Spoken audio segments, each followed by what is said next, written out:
The following is a special video presentation of the Hennepin County Library.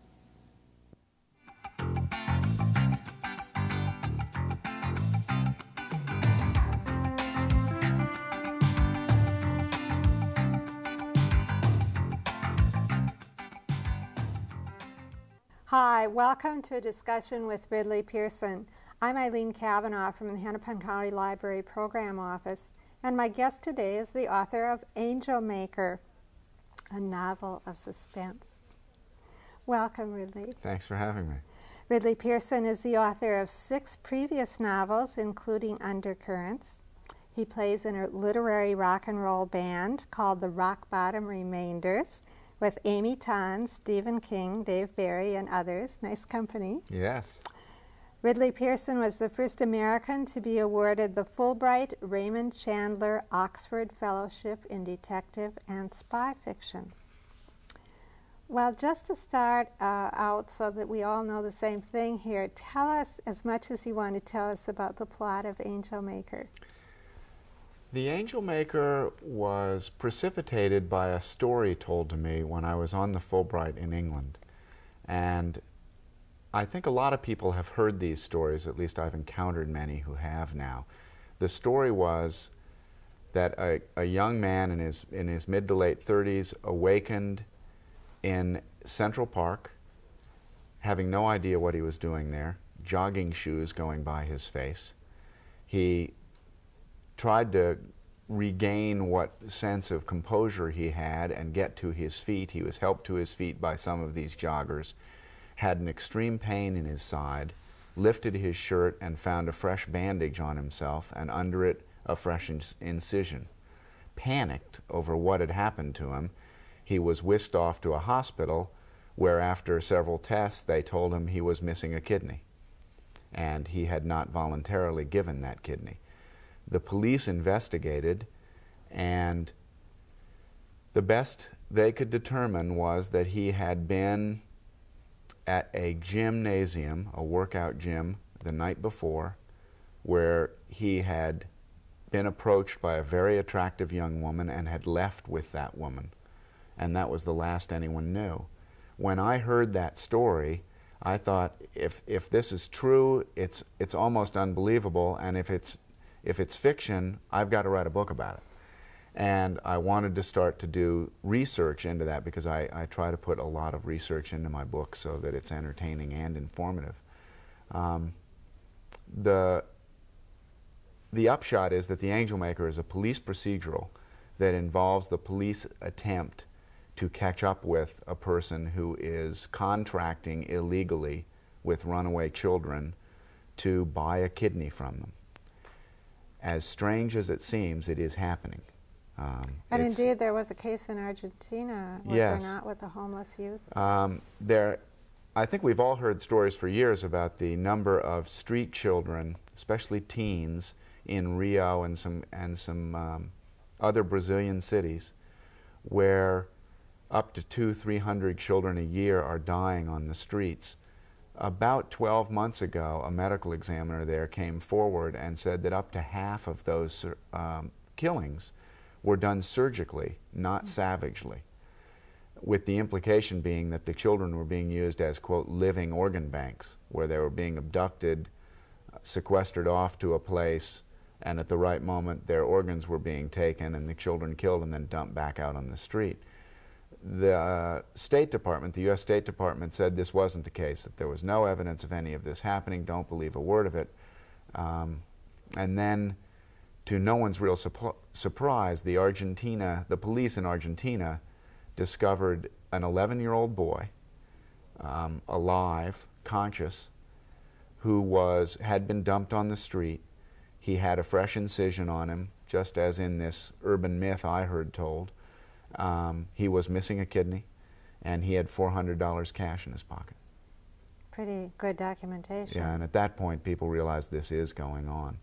While I was in England, having heard this, what I thought perhaps was nothing more than an urban myth, within weeks of hearing that story, 3 very well-respected doctors in the London area were arrested and actually stripped of their medical a medical profession, for having flown 4 Turkish men into London. They paid for them to fly in.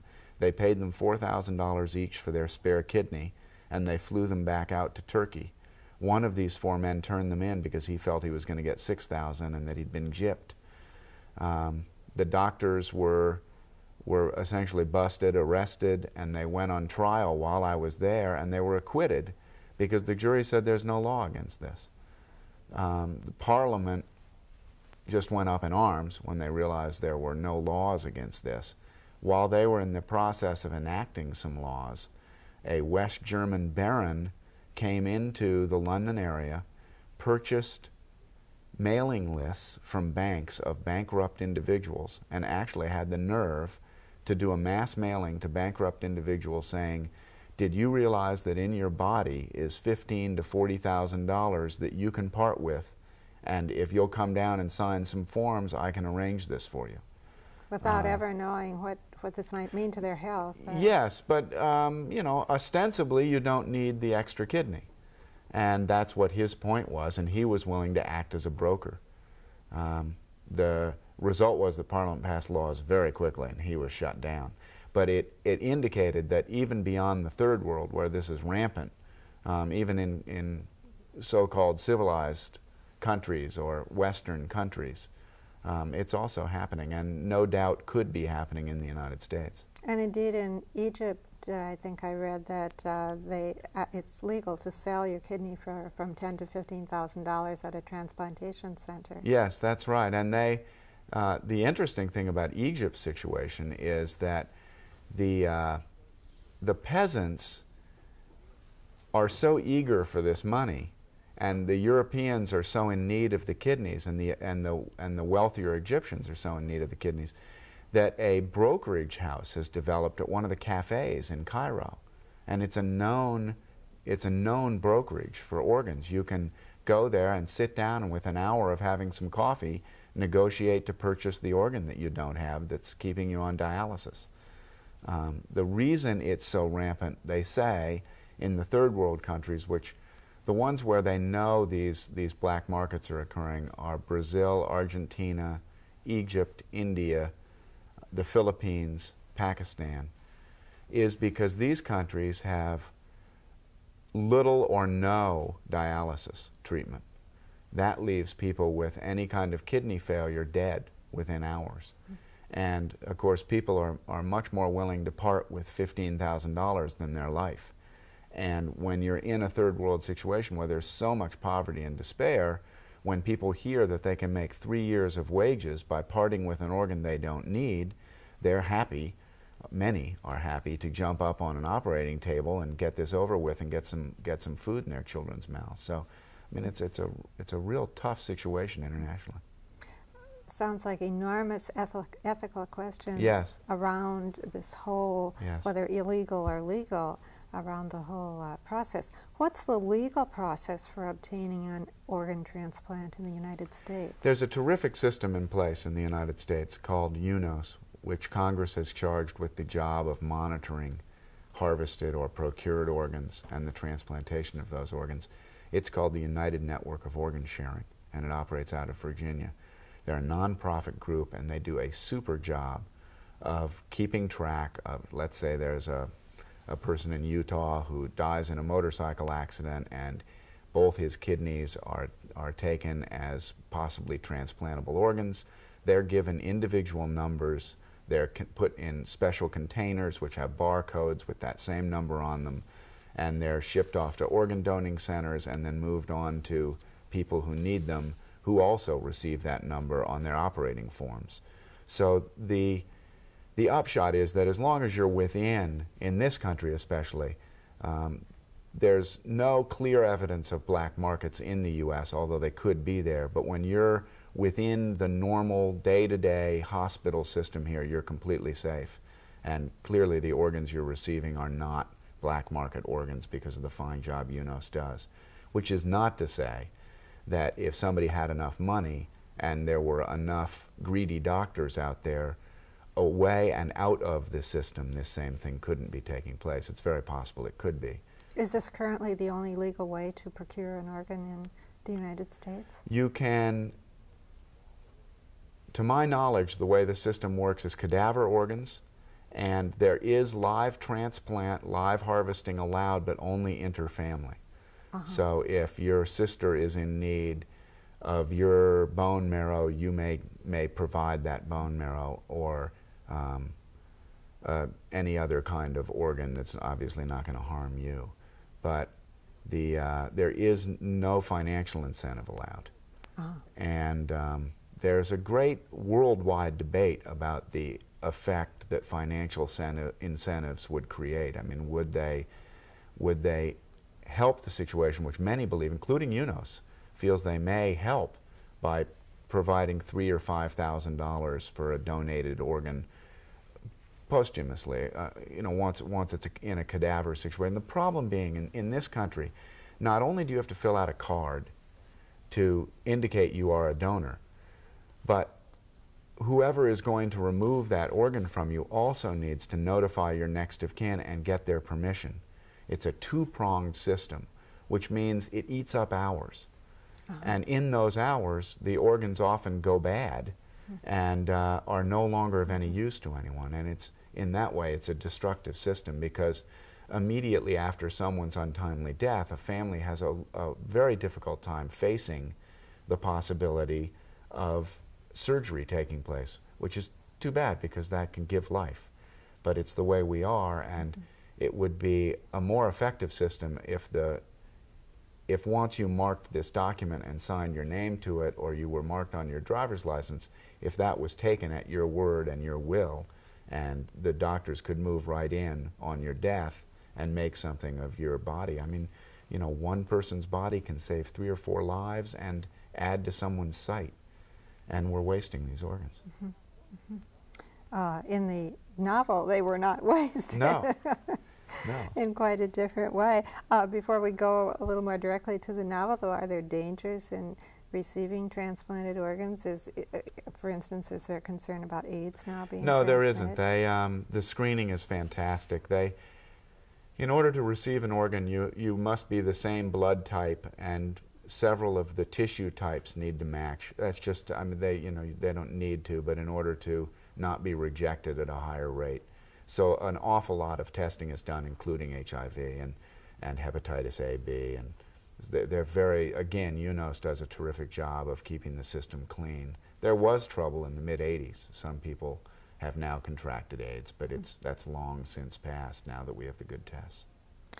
There was a newspaper article, again, telling about a Milwaukee politician who proposed that they use the organs from welfare recipients, whether they gave their permission or not, as sort of parcel return for the money they had received as welfare recipients, which I think points out the enormous ethical questions that can arise that one might not think of. Yes. Surrounding. The situation is somewhat desperate. There were 13,000 kidneys needed in this country alone in 1988.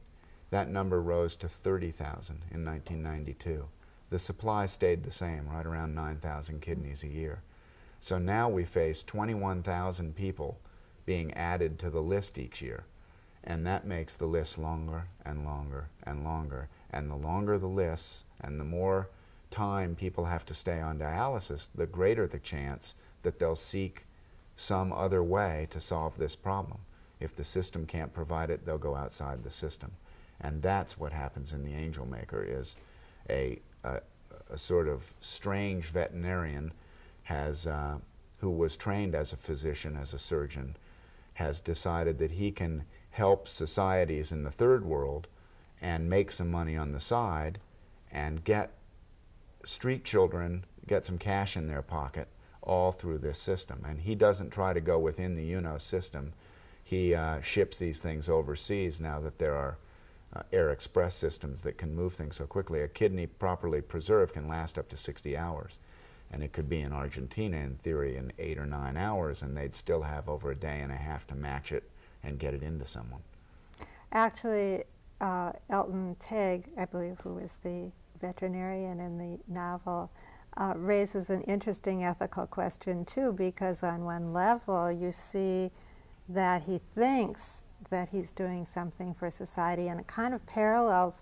He actually gives all the money that he realizes through these procedures to local charities through his wife. Yes, that's right. So he has a realistic view, in a sense, that he's doing something on two levels for charity, and yet, as the reader, you say, "Wait a minute." Right, and he makes a few mistakes and hurts a few people by accident, and that starts sending him over the top. And at one point, he debates the fishes and loaves angle, which is that if I kill one individual to get her heart, which is really the thrust of the book, the police trying to stop him before he does this, it occurs to him that if he can harvest 2 kidneys, a couple corneas, a lung, a liver, is it wrong to kill the one person if he saves the lives of 5 others? And of course he's wrong, but hopefully the reader starts to see that through a twisted prism, one can almost justify this kind of thing. Yes, it's sort of you can justify anything if you work hard enough. Yes, if it's distorted well enough. But I think it was fascinating to realize he really wasn't making any money off of it, and that he was giving it all away, even though he was sort of feeding into his wife's ego. Yes, he likes to think he's doing good. This book is not for the faint-hearted. In fact, it's been compared to Silence of the Lambs by Thomas Harris. Was that flattering? I take that as flattering, although I think that immediately puts a different image. Silence of the Lambs was about skinning women, and this is way, way away from that. This is basically a kidnapping story, and the police trying to catch up with this somewhat crazed veterinarian. It is not blood and gutsy, which I don't care to read or see. And there are some horrific elements to it, but mostly in the reader's mind, and it is suspenseful, which I like a book that moves real fast and informs you a little bit. And so I've tried to do both in this. I hope that you turn the pages quickly and learn a little something. It drove me crazy, absolutely crazy.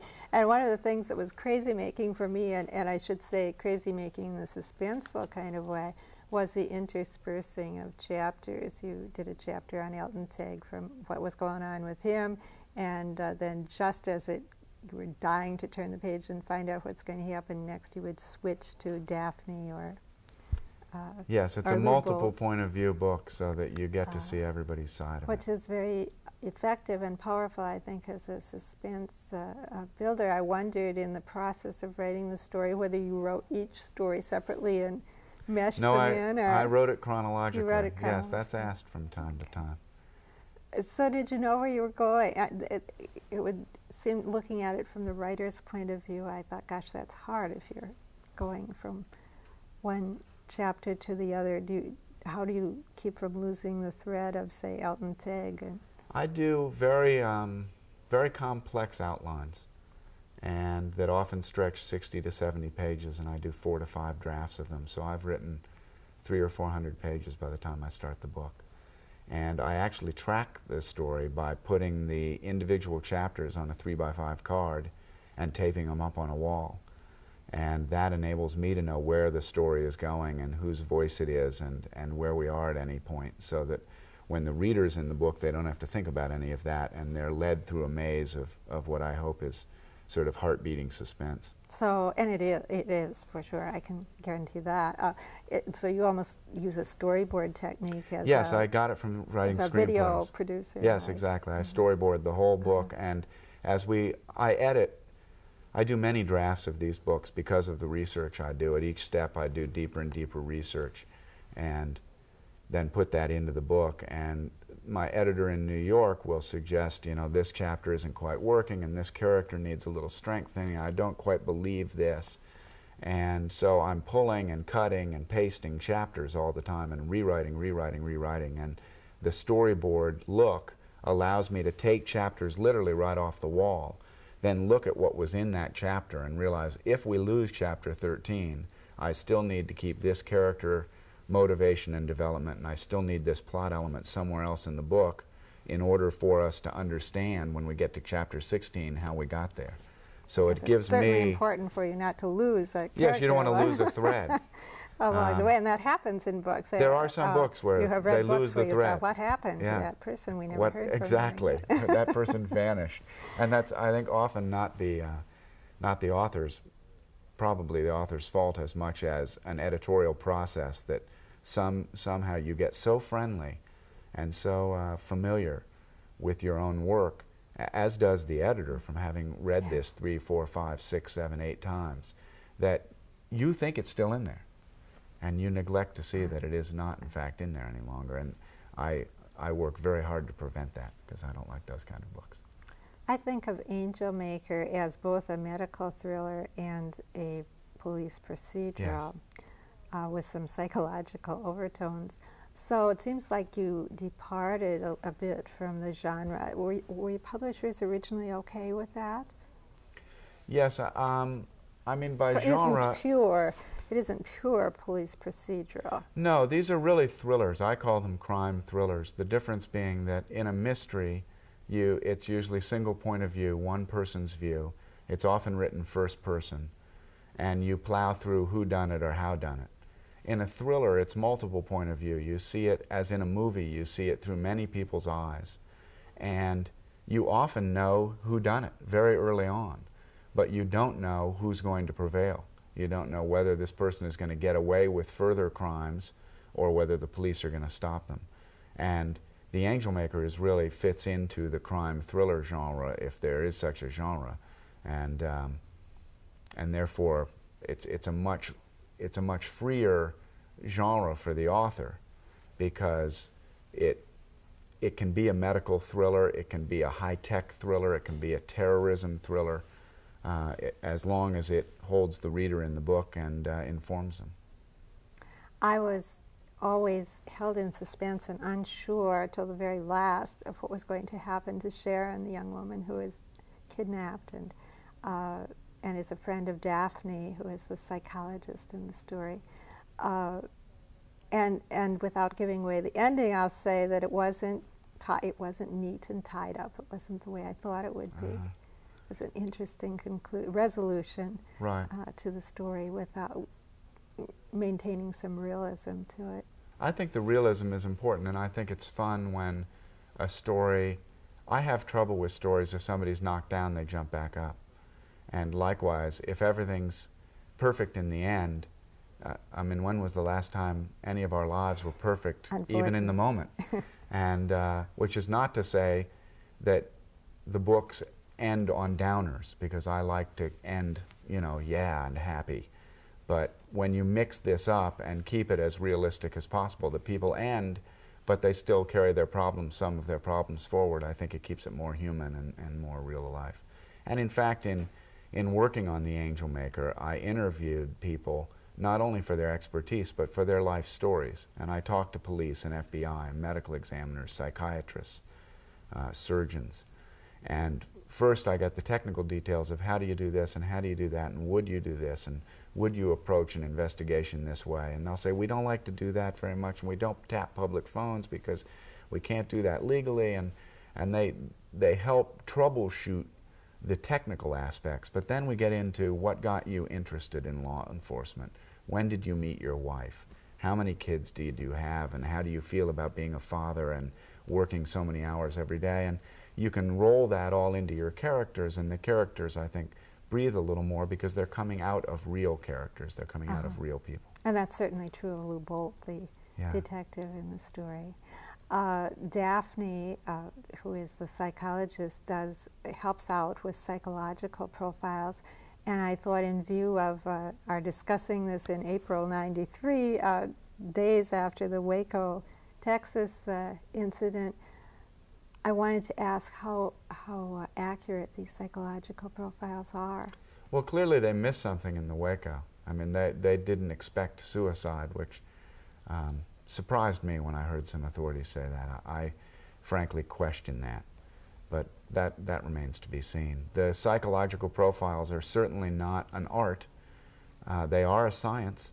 They are often incredibly accurate. I used several of the FBI's profiling case histories in making some characters for a book I wrote called Undercurrents. And one of them is quoted in the book where the FBI had said to local authorities, this person will live within a 1-mile radius of this point, and they drew a point on the map, and he will be wearing a double-breasted suit. And they started on the spot that the FBI said to start, the very center of the circle, and knocked on 3 doors, and the 3rd door they knocked on, a guy answered the door in a double-breasted suit, and he was the killer. I mean, the psychological profile was to the point perfect, but it isn't always perfect. They make a lot of mistakes because they're guessing. They go around, the FBI goes around and interviews very thoroughly convicted psychotic killers who are now spending time in penitentiaries. They try to get to the bottom of what makes these people tick so that they can work the other direction. When they see a crime, they can say, well, this is very similar to David. So let's assume this person had a background like David, and maybe we should be looking blah, blah, blah, and off they go. But it's not to say they're always right. So it's a fine-tuning from... Yes, and each case that happens, they learn more. You have a writing retreat and home in Sun Valley, Idaho. Yes. How do relatively violent stories come out of such a peaceful setting? I think that peaceful settings give me a chance. The quiet helps me get more out of every day. I get up very early. I get up at 5 o'clock in the morning, and I'm writing by 5:30. And I write from 5 to 11 in the morning. And then I work on some business aspects of writing until about 2 with some assistance, and then I go back to outlining and editing what I've done that day and work until about 6. But the Idaho environment is so quiet and peaceful that I think I maximize those hours. Not only that, but when you're in such a remote, isolated, pleasant area, you don't have any of those, you have very few of those sort of self-defense mechanisms that we all carry with us in an urban environment, where we're kind of looking over our shoulders from time to time. We're remembering, did I lock the car? Are the keys in my pocket? Did I button the pocket that my wallet's in? You're thinking about all those thoughts, and I don't need to think about a lot of that, so I can devote more of my crazy mind to writing. As to why I craft the stories I do, whether I was writing from Sing Sing, an airport in Minneapolis, or my home in Idaho, I like highly charged police books. And I mean, I grew up loving John D. MacDonald and authors like that. I love Ken Follett's work. And because of what I like, I have so many stories that I will never get around to telling because it takes 1.5 years or 2 years to write each of these books. But I'm never at a lack of what I hope are fun and interesting, challenging stories. But the quiet Idaho, I think, helps me get to those stories more quickly and more easily. Well, we've run out of quiet time. Thank you for being with us. And the book is wonderful to read it. Angel Maker by Ridley Pearson.